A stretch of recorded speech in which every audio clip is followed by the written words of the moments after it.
tukikuja mambo ya wildebeest migration, ni wanyama ambayo ni ya maajabu, sababu ukiona vile wanatoka huko Serengeti kuja Maasai Mara,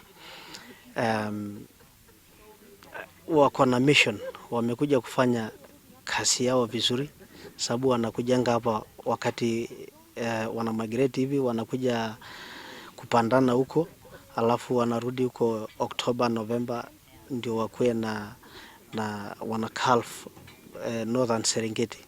So alafu pia mambo ya nyasi wanafuata, na mambo ya mvua wanafuata pia mambo ya mvua. That's why hapo kwa background yetu huko unaona hiyo wildebeest pale wako tayari kufuka, sababu jana tulipata mvua ng'ambo hii, alafu ng'ambo ile ya triangle bado mvua haijanyesha, so wanafuata mvua ya pande ya Greater Mara.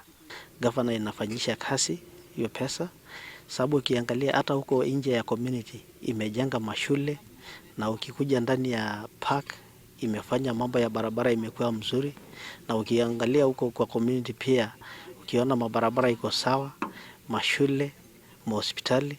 So governor imefanya kazi mzuri hapa. This is our second day. We got up at 5 a.m. this morning. We came out, saw the wildebeest. We're waiting for the wildebeest to cross over the river. Hopefully that'll happen.